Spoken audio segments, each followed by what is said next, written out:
Hola, ¿qué tal? Buenas tardes. Bienvenidos a este nuevo ciclo de entrevistas. Esta vez ya, sí, avanzando el mes de julio y bueno, con algunas novedades respecto de la negociación de la deuda, con algunas promesas del Ejecutivo respecto de solucionar algunas cuestiones de carácter económico o al menos con un equipo trabajando en el sentido de lo que se puede llegar a esperar cuál será esa planificación que va a tener la economía post pandemia.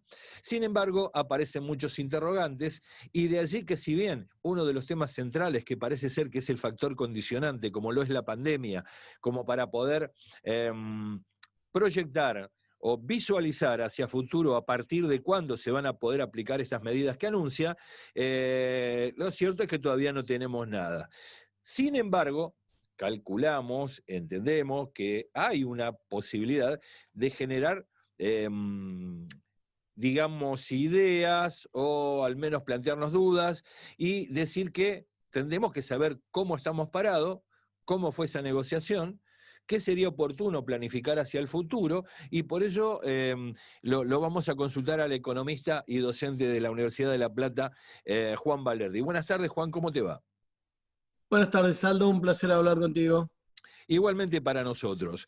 ¿Qué es lo que nos podés decir? ¿Dónde estamos parados, Juan, hoy? Visto la pandemia, la negociación de la deuda y también teniendo en cuenta qué sería la mejor medida o qué es lo que se podría instrumentar para salir a futuro. Bueno, estamos parados en una Argentina que sobre llovido mojado, esto ya todos lo sabemos, la cuarentena le ha complicado mucho la parte económica a un país que ya estaba muy complicado con un gobierno que le dio prioridad a los mercados internacionales, prioridad a los acreedores, a la timba financiera, a las grandes empresas proveedoras de servicios que les puso unas tarifas que hacían inviable parte de la producción argentina y que le ha golpeado muy duro al bolsillo de los argentinos. Esto ha derrumbado antes de la pandemia el mercado interno argentino y Claro. el salario en su poder adquisitivo real, y con la pandemia y la cuarentena y las medidas que se han tenido que tomar para tomar el toro por las astas de la cuarentena y no estar en situaciones como la de Brasil o Estados Unidos, sobre llovido mojado, como te dije antes, y está una economía muy complicada. ¿Complicada de qué? Ahora, Sí, a ver. yo no soy pesimista en ese sentido. No soy pesimista en ese sentido porque yo creo que la pandemia, la cuarentena y la crisis económico-financiera mundial tanto nos complican la vida como nos dan oportunidades de tomar decisiones y medidas que hace un año eran impensables o intratables, directamente no se podían ni charlar. Entonces, digo, desde ese punto de vista yo no soy tan, no me estoy tan convencido de que el gobierno tenga poco margen justamente por la cuarentena. Yo creo que es exactamente al revés. Hay poco margen tal vez por la guerra que hay con algunos poderes económicos de la Argentina y con el antiperonismo y demás, pero no por la cuarentena y por la crisis mundial, sino que eso yo creo que da margen. Uh-huh. Bien, ahora, esta suerte de empantanamiento que a veces parece ser que tiene el gobierno con algunos grupos hegemónicos o dominantes o que tienen cierto grado de preponderancia en la economía nacional, ¿lo ves como un factor difícil a doblegar por parte del gobierno? Porque hubo una foto días pasados del presidente Alberto Fernández con algunos miembros del G6 y sin embargo, si visualizamos quiénes son, también si remitimos a la nota de Zayat de ayer, parece ser que es muy incompatible lo que se propone Alberto Fernández con quienes estaban así sentados, ¿no? Yo creo que hay una parte del empresariado argentino que no hay ningún tipo de posibilidad de rescatarla para hacer un país viable, un país social y políticamente viable. Esa parte del empresariado no depende del mercado interno, no tiene interés en la fuerza laboral argentina calificada y demás, y es irrescatable. Son como el alacrán. Si nos lo subimos al lomo para cruzar el río, nos van a volver a picar y nos vamos a ahogar todos. Bien. Entonces, insistir en esa parte del empresariado es una pérdida de energía y una pérdida de incluso votos de los propios, ¿no? Sí. Pero hay otra parte del empresariado que evidentemente Alberto Fernández piensa que es rescatable, y que puede aportar a un proyecto de país viable y está haciendo ese esfuerzo. Lo que pasa es que diferenciar unos de otros no es fácil y Y está en ese trabajo Alberto, y creo que hay dirigentes como Cristina Fernández, que además de la nota de Zayat, también de alguna manera tuiteó y relacionó esa nota de Zayat, que le Sí. están poniendo límites justamente a quién es rescatable, quién no es rescatable, y qué tan caro le puede costar a la alianza de gobierno seguir haciéndose el tonto con las cosas que han hecho y siguen haciendo esos empresarios. Sí. Por ejemplo, yo el domingo saqué un artículo en el Cohete a la Luna Ujú. y hablaba del tema de la moratoria. Meter en la moratoria a empresas que han fugado capitales por derecha y por izquierda, es decir, antes en el gobierno del kirchnerismo lo fugaban ilegalmente por las cuevas o por el contado con liqui, y ahora en los últimos 4 años con toda la benevolencia del Banco Central, y que lo tienen declarados en algunos casos, tanto porque entraron en el blanqueo o porque estuvieron los últimos 4 años sacándolo por los bancos con total tranquilidad. Vos no podés darle una moratoria a esos tipos, a esos empresarios, a esas empresas grandes, diciéndole que no tienen para pagar los impuestos y dándole 60, 80, 96 cuotas. Porque el Estado no le está sobrando la plata y necesita la guita no solo para rescatar a las pymes, que sí están en problemas porque no acumularon dólares en el exterior, sino también a una parte importante de la población, porque vamos rumbo a tener un 50% de pobreza en la Argentina, ¿no? Sí, claro. Y sin contar que algunos de ellos, actualmente el pueblo argentino le está pagando su deuda. Exactamente, bueno, esto lo enlazás entonces con la negociación de la deuda. Ahí yo no estoy para nada convencido. Desde el principio he dicho que la oferta inicial del gobierno era extremadamente generosa, y las veces que fueron cediendo, me parece ya directamente que no sé si es sostenible en el tiempo, porque no te olvides que todo lo que se está hablando de cuánto se va a pagar de esa deuda es una parte de la deuda. Aparte de esta deuda que tenemos en dólares con ley extranjera, que son aproximadamente 66.000 millones de dólares, tenemos la del FMI, que son otros 45.000 millones de dólares, más toda la deuda en pesos o en dólares con legislación argentina. En total, unos más de 330.000 millones de dólares. Claro. Todo eso se tiene que pagar en los próximos años. Y si sentamos las bases que a los acreedores externos de ley extranjera le damos algo demasiado generoso, ya quedó claro que a los de ley argentina le van a dar lo mismo, esto ya está declarado por las autoridades, con lo cual ceder con ellos implica tener una inviabilidad de pago a futuro. Y justamente por eso los grandes grupos tenedores de deuda se quejan de que hay algunas cláusulas legales, que es lo que está en discusión ahora, no tanto el número de la quita, sino de las cláusulas legales, que dicen que debilitarían la posibilidad de ellos de accionar contra la Argentina si entrara en default en el futuro. Entonces lo que dicen es, como sabemos que esto no es muy viable, si hay un default en el futuro quiero tener la posibilidad de embargar, de ejecutar y de todo. Entonces digo, esto habla muy mal de los acreedores respecto de la fe que le tienen al acuerdo, ¿no? Claro. Y también, en función de esto que vos decías, mi pregunta sería esta otra. Es decir, el hasta cuándo hubo un primer paso. Ese hasta cuándo será materia de negociación, no sin antes, porque se aceptó la deuda sin haber tomado, se aceptó, digamos, a libro cerrado. Entonces, por lo tanto, ya no se puede dirimir qué es y qué no es. Entonces, sí, ahora, como hay que pagarla, ¿cuánto es que hay que pagar? ¿Y en qué plazo hay que pagar? Entonces, la pregunta, ¿en qué plazo hay que pagar? Sí, pero con una economía de la República Argentina recuperada, medianamente funcionando. ¿Nos darán los plazos negociados como para poder afrontar esos compromisos? Y la otra sería, adosada a esta, para poder pagar sin demasiado estrangulamiento del aparato productivo nacional y de los argentinos.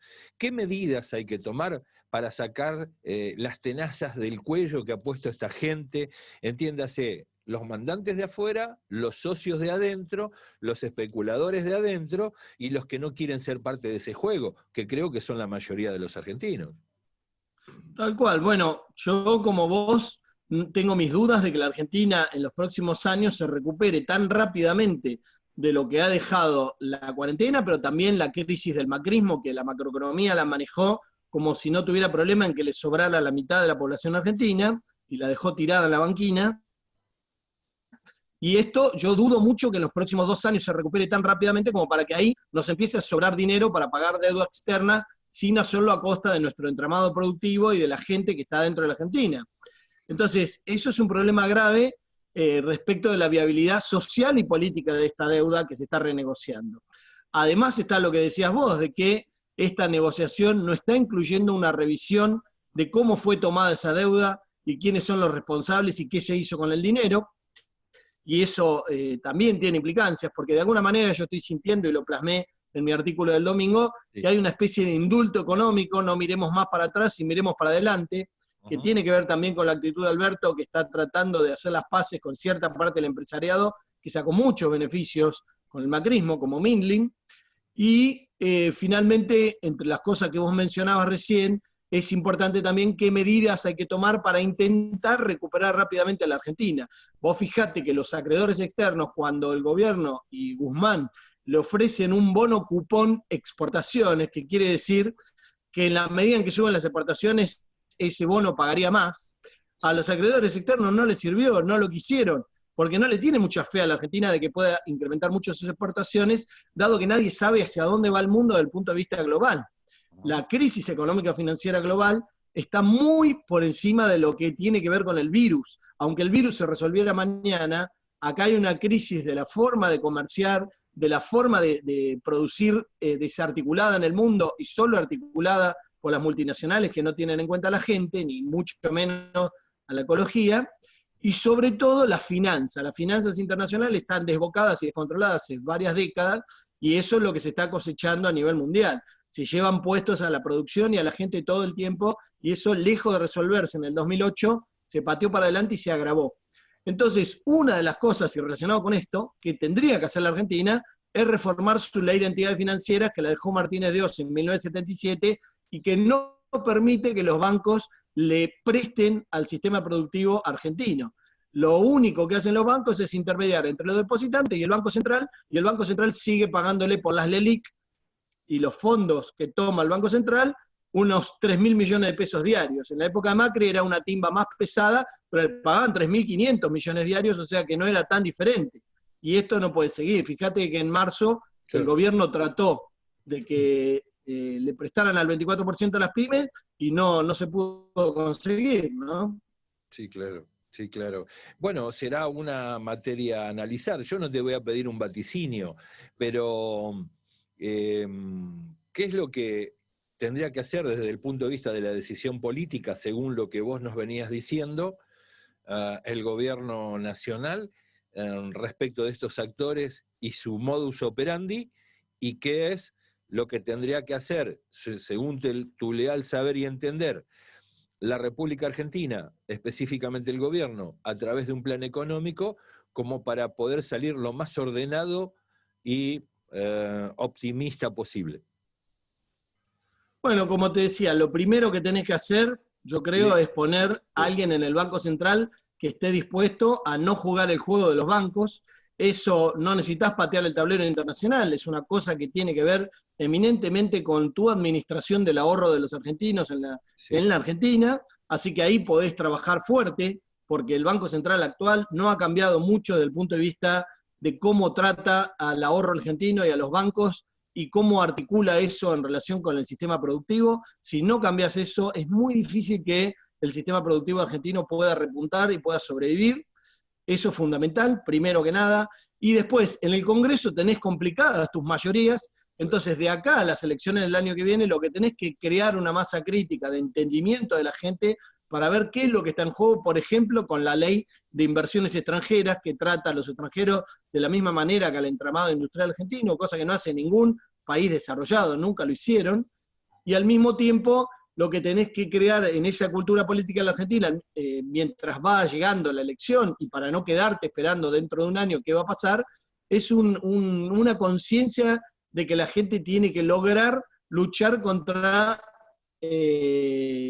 los efectos que tiene los monopolios y oligopolios, por ejemplo, en la comercialización de alimentos y bebidas, y ponerla de tu lado para que de algún modo te ayude a controlar los precios. Pero eso no es fácil porque el gobierno de alguna manera es bastante tímido todavía para controlar eso, en parte porque la inflación no está desbocada y ha aflojado, pero yo creo que a la salida de la cuarentena podemos tener graves problemas de inflación si el gobierno no se pone a controlar, y la única forma de que controle efectivamente es que lo haga con ayuda de la gente. no me imagino que puedan reconstruir la trama de control de precios que tenía tanto el Ministerio de Economía como el INDEC y demás en el levantamiento de los verdaderos precios de la economía. Así que creo que es fundamental crear conciencia en la gente de que eso solo se puede resolver con participación ciudadana, ¿no? Perfecto. Bueno, desde ya te damos las gracias, Juan, por tu tiempo y seguro estás invitado a un próximo capítulo como para abordar este y otros temas, si te parece. Por favor, me encantaría, muchas gracias. Y obviamente lo que no dije por obvio es que el gobierno tiene que planificar la reconstrucción del entramado industrial y de las pymes, que son las que generan más del 70% del empleo en la Argentina. Si eso no lo hace conjuntamente y planificando y deja que lo resuelva el mercado, lo único que vamos a tener es a un montón de vivos y ricos argentinos y de grandes empresas canibalizando lo que quede de las pymes con la plata que traigan de afuera, ahí sí, por un blanqueo que están ya empezando a pedir de la mano de Mendigure, ¿no? Claro. Y comprando todo a saldo de precio, de saldo y remate, como hicieron en el 2002. Te mando un abrazo grande y hasta la próxima. Yo te mando otro, Juan, gracias. Buen cierre de Juan Valerdi respecto de esta su visión de cuál debe ser el camino que debe tomar el gobierno para afrontar un tema que es tan urticante, problemático y condicionante, si es que se mira la letra chica de lo que está pasando y, ¿por qué no decirlo?, con qué desafío para todos nosotros. Bueno, nos estamos yendo. Bienvenidos a este capítulo. Este nuevo capítulo de este principio de semana del canal de TV del diario digital Conclusión. Chau.